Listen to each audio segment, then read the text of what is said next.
بھارت کے غیر قانونی زیر قبضہ جموں کشمیر میں کل جماعتی حریت کانفرنس نے علاقے میں بڑھتی ہوئی بھارتی ریاستی دہشت گردی پر شدید تشویش کا اظہار کیا ہے۔ کل جماعتی حریت کانفرنس کی قیادت نے سری نگر میں جاری ایک بیان میں کہا کہ بھارتی فوجوں کے ہاتھوں کشمیری حریت قیادت کارکنوں، عام نوجوانوں، صحافیوں، علماء کرام اور انسانی حقوق کے کارکنوں کو سخت مصائب اور مشکلات کا سامنا ہے۔ بیان میں کہا گیا ہے کہ اظہار رائے کی آزادی کا کشمیریوں کا حق مکمل طور پر سلب کر لیا گیا ہے۔ بھارتی فورسز اور ایجنسیوں نے اپنی انتقامی کارروائیوں کے ذریعے کشمیریوں کا جینا دوبر کر دیا ہے۔ بے گناہ لوگوں کو پبلک سیفٹی ایکٹ اور UAPA جیسے کالے قوانین کے تحت حراست میں لیا جاتا ہے۔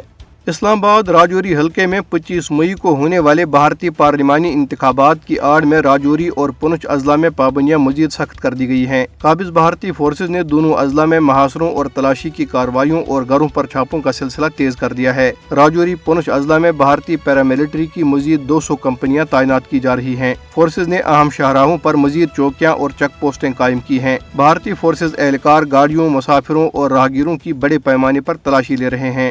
BJP کی ہندوتوا بھارتی حکومت نے ضلع شوپیاں کے علاقے چوٹی پورہ میں ایک اور کشمیری عابد رمضان شیخ کی 1 کنال اور 10 مرلہ اراضی ضبط کر لی۔ قابض بھارتی انتظامیہ نے مزید 2 کشمیری سرکاری ملازمین کو نوکری سے برطرف کر دیا۔ انتظامیہ اگست 2019 سے اب تک مقبوضہ علاقے میں 160 سے زائد ملازمین کو برطرف کر چکی ہے۔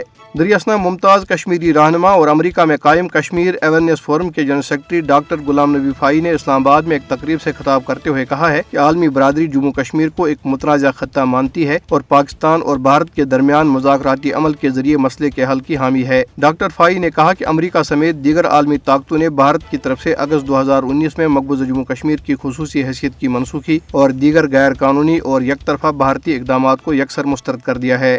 انسانی حقوق کے معروف بھارتی کارکنوں اور وکلاء نے کالے قوانین کو فوری طور پر ختم کرنے اور غیر قانونی سرگرمیوں کی روک تھام کے کالے قانون UAPA کے تحت زیر حراست تمام افراد کی فوری رہائی کا مطالبہ کیا ہے۔ انسانی حقوق کے کارکنوں اور وکلاء نے نئی دہلی کے پریس کلب آف انڈیا میں فاشسٹ مخالف فورم جان ہستکشپ کے زیر اہتمام منعقدہ ایک اجلاس سے خطاب میں UAPA جیسے کالے قوانین کے تحت قید افراد کی حالت زار پر روشنی ڈالی۔ اجلاس کے انعقاد کا مقصد عوام کو یہ یاد دلانا تھا کہ جب ملک ایک نازک پارلیمانی انتخابات سے گزر رہا ہو، جمہوریت کی حفاظت کا انحصار عوام کی اپنے آئینی حقوق کو استعمال کرنے کی صلاحیت پر ہے۔